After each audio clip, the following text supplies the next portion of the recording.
Bill 2022, Sri Raj Kumar Singh to move a motion for consideration of the Energy Conservation Amendment Bill 2022. Sir, I beg to move that the Energy Conservation Amendment Bill be taken into consideration. माननीय मंत्री जी कुछ बोलना चाहते हैं तो इस bill के संबंध में बताएं। अध्यक्ष महोदय,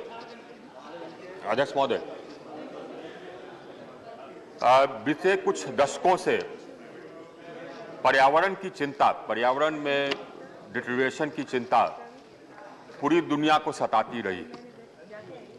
इसके लिए कई सारे कॉन्फ्रेंसेस हुए, क्योटो हुआ, उसके बाद से एक MOFCC है जो कि कॉन्फ्रेंस ऑफ पार्टीज है फॉर कम्बैटिंग क्लाइमेट चेंज, उसके अंतर्गत कॉन्फ्रेंस ऑफ पार्टीज की बैठकें हुई।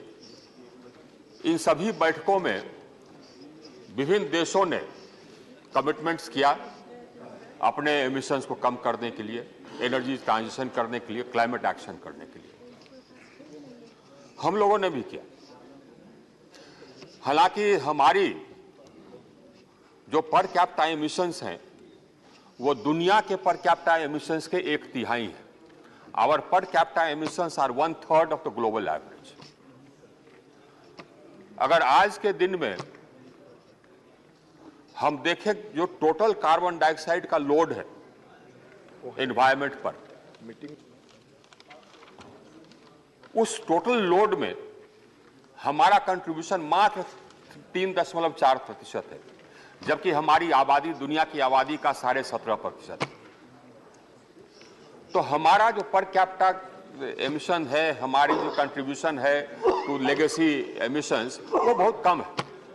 इसके बावजूद अध्यक्ष महोदय, we have emerged as one of the leaders in energy transition. We have emerged, our country has emerged as one of the leading nations in climate action, in energy transition.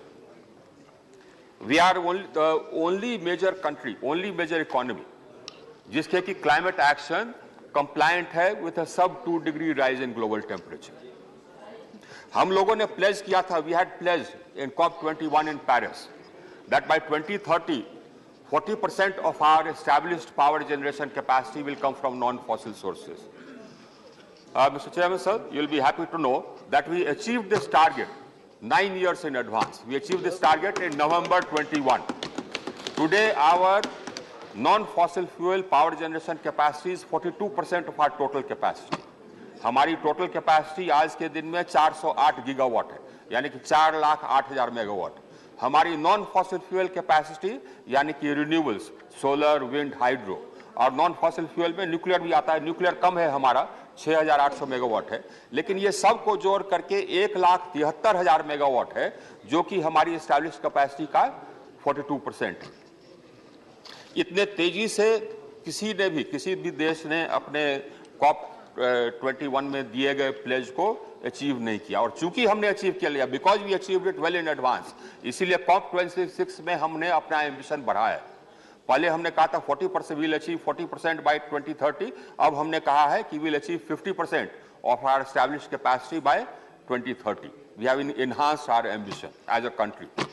इसी तरह से जो एमिशंस इंटेंसिटी फॉर इकोनॉमी है, हमने COP21 Paris में 2015 में pledge किया था that bye 2030 we will reduce the emissions intensity for our economy by 33 to 35% by 2030. Now we've already achieved 30%. So we shall overachieve that as well. And that is why in COP26 in Glasgow, we again upped our ambition and we said that by 2030, we will achieve a reduction of 45% in our emissions intensity. So we are doing well. We are doing well. Despite the fact that our per capita emissions are so low. But that is because, we believe in the environment. Our government believes in the environment. In fact, as a civilization, we've always believed in the environment. As a civilization, we sort of venerate the trees, the water. We venerate nature. So it's in our blood. It's in our culture. So we venerate the environment. Now we want to carry this forward. This needs to be carried forward. Energy transition में जो ways of generating electricity है, उसको तो हमने change कर दिया.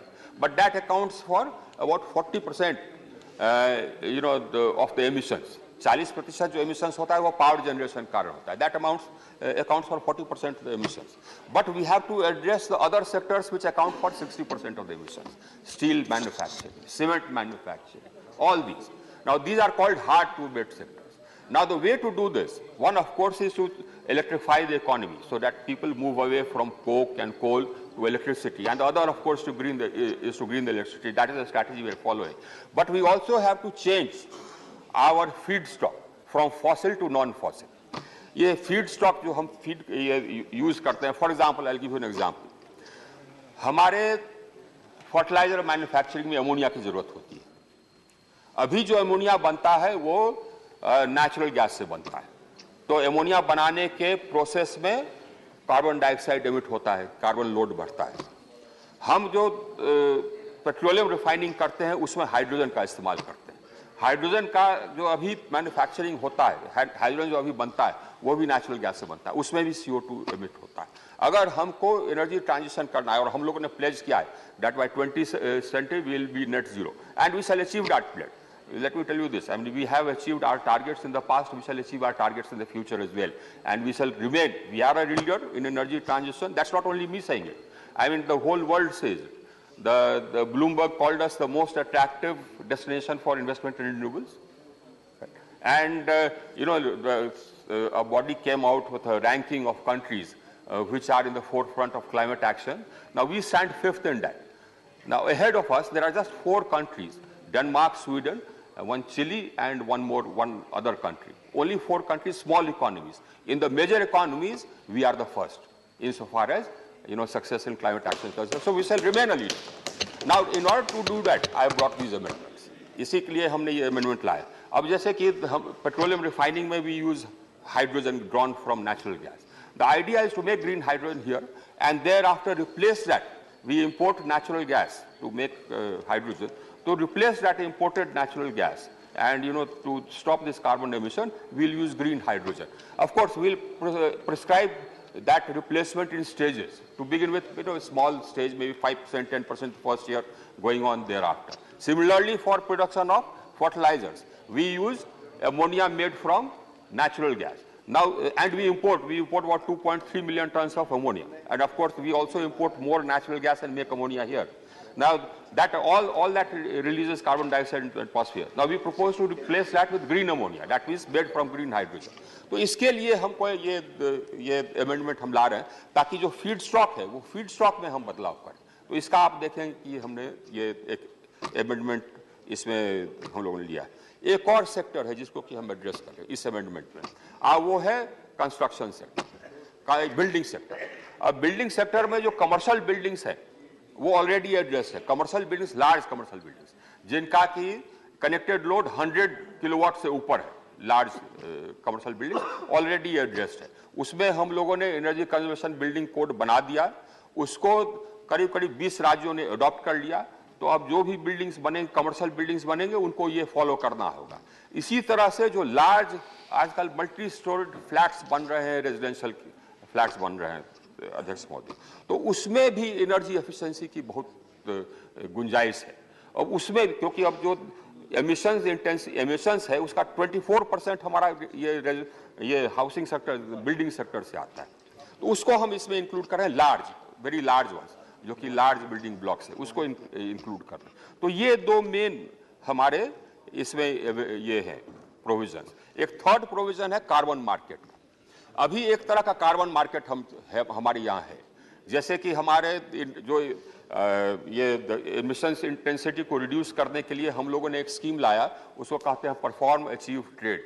वो industry के लिए लाया, जिसमें कि हम इंडस्ट्री के लिए एमिशंस का स्टैंडर्ड्स फिक्स करते हैं और एनर्जी कंजम्पशन का स्टैंडर्ड्स फिक्स करते हैं और एमिशंस इंटेंसिटी का. अगर उससे ज्यादा अचीव कर लिया उन्होंने तो उनको हम एनर्जी सेविंग सर्टिफिकेट देते हैं.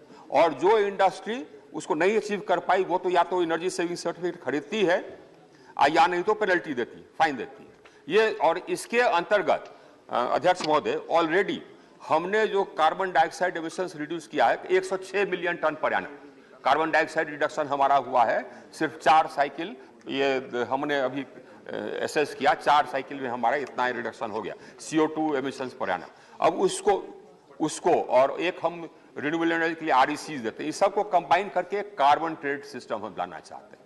दुनिया में आजकल एक कार्बन क्रेडिट, आजकल ही नहीं, क्योटो में एक कार्बन क्रेडिट सिस्टम लागू हुआ था जो कि चला 2020 तक। अब पेरिस में एक अलग कार्बन क्रेडिट सिस्टम का एक नींव रखा गया है, उसके नियम बने, तो उसके अंतर्गत 40 कार्बन क्रेडिट सिस्टम ऑलरेडी है दुनिया में, हम इसमें लगाना चाहते हैं कार्बन क्रेडिट सिस्टम, ताकि जिसको हम मैंडेट करें कि आप अपना कार्बन इंटेंसिटी रिड्यूस करेंगे, कार्बन डाइऑक्साइड का एमिशंस रिड्यूस करेंगे, मैंडेट करेंगे, उससे ज्यादा अगर रिडक्शन करता है तो उसको कार्बन क्रेडिट देंगे, जो कि सेलेबल होगा। मेजर अमेंडमेंट्स ये है, और उसके कुछ और अमेंडमेंट्स हैं, वो अमेंडमेंट्स हैं कि पेनल्टीज में हम कुछ ग्रेडिंग कर रहे हैं, उसको रैशनल बना रहे हैं, जो ब्यूरो ऑफ एनर्जी एफिशिएंसी का गवर्निंग काउंसिल है उसको ब्रॉड बेस कर रहे हैं। यही अमेंडमेंट्स हैं, ये सभी के सभी हम लोगों का जो मूवमेंट है ये एनर्जी में, moving forward, making our system modern, हम लोगों ने, अध्यक्ष महोदय, we have already achieved universal access. हम लोगों ने जितने दिन में यूनिवर्सल एक्सेस अचीव किया by adding 2 crore 90 lakh 29 million homes, correcting 29, उतना तेजी से और कहीं किसी दुनिया में नहीं हुआ। We already achieved a situation whereby the availability of power in rural areas has gone up from 12.5 hours in 2015 to 22.5 hours today. We've already done that. My demand as a result has increased by about 25,000 megawatts per day on a daily basis compared to the previous year. So all this because we have strengthened the transmission system, we've added and we've also strengthened the distribution. So we brought about major changes in the power system. I mean, we have reformed the power system already. This is one more step forward. So I would recommend this bill to the House. Thank you. Motion moved. There are 3 amendments by Sri Ella Maram Karim ji.